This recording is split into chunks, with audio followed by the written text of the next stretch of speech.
Bore हो गए होंगे ना आप लोग घर पे, उदास भी हो गए होंगे, डिप्रेस्ड भी हो गए होंगे, कई तो रो रहे होंगे। अच्छा है, क्योंकि ये वक्त बुरा नहीं है। बुरे वक्त को कभी बुरा मत समझना। बुरा वक्त एक्चुअली में ओनली अच्छा वक्त होता है। अब आप बोलेंगे मैं तो फिलॉसफी चाह रही हूँ, ऐसा नहीं है।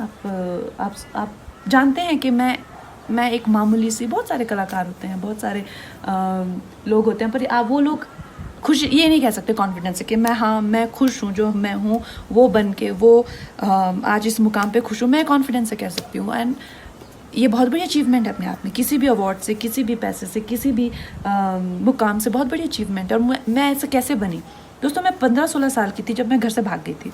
मुझे ऐसा लगता था कि जैसे मैं मतलब हाथ उठाऊंगी और तारे तोड़ ले आऊँगी। मेरी माँ कहती है कि एक बार मैंने बारिश में नाचते हुए तुम्हें देखा, आधा घंटा तुम ऐसा लगा था जैसे आसमान को से कुछ खींचने की कोशिश कर रही हो।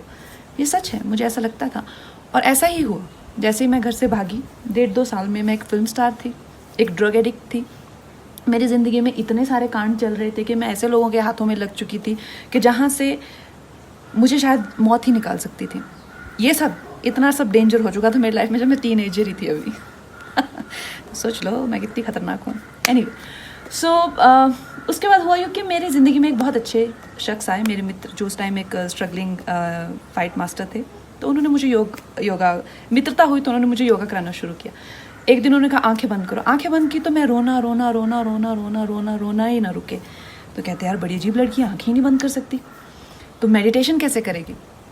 तो उन्होंने मौका मिलते ही मुझे एक बुक दे दी, राजा योगा।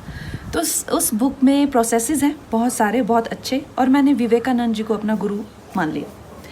और उन्हीं के गाइडेंस में मैंने अपने आप को बहुत संवारा, क्योंकि मुझे हमेशा से लगता था कि यार ये हैं एक्शंस मेरे। मैंने कभी किसी को अपनी स्थिति के लिए कभी किसी को नहीं सोचा कि यार ये इनकी करतूत है। तो I think that is why I could work on my self. और अगर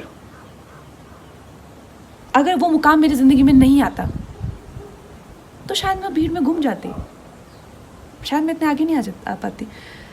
जो मैंने अपनी विल पावर को डेवलप किया है, अपनी इंटेलेक्ट को शार्प किया है, जो मैंने अपने टैलेंट को संवारा है, जिस तरह से मैंने अपनी ज़िंदगी को संवारा, अपनी इमोशनल हेल्थ को रखा हुआ है, जिस तरह से मैंने अपनी फैमिली हेल्थ को रखा हुआ है, अपने इन्वायरमेंट को रखा हुआ, ये तो मैं कर ही नहीं पाती। तो मुमकिन ही नहीं था मेरे लिए अगर मुझे स्पिरिचुअल गाइडेंस नहीं मिली होती, गुरुओं का आशीर्वाद नहीं मिला होता।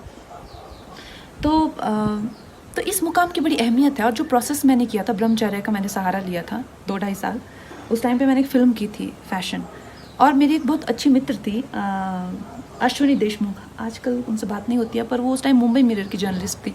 तो उन्होंने देखा यार तुम क्या करती हो, सिर्फ सफ़ेद वस्त्र पहनती हो और उबला हुआ खाना खाती हो। तो मैंने उन्हें बताया, तो उन्होंने एक बड़ी भलती हुई सी स्टेटमेंट लिख दी कि कंगना टर्न सेलिब्रेट। तो ब्रह्मचर्य इज़ नॉट अबाउट सेलिब्रेसी और नॉट जस्ट अबाउट सेलिब्रेसी। ब्रह्मचर्य के बहुत अच्छे प्रोसेसेस होते हैं, और उससे जो है आपकी एनर्जी को, अगर आपको बिल्कुल अपने हाथों में लेना हो, अगर आपको अपनी लाइफ की जो गाड़ी की ब्रेक है या क्लच है, सब अपने हाथ में, व्हील अपने हाथ में लेना है, you need to do processes like that. And specially अगर आपके पास ऐसी वॉलेटाइल एनर्जी हो।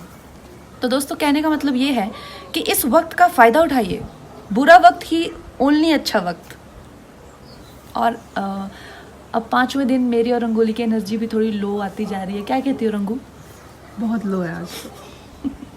तो हम इससे ज़्यादा ज्ञान नहीं बांट सकते।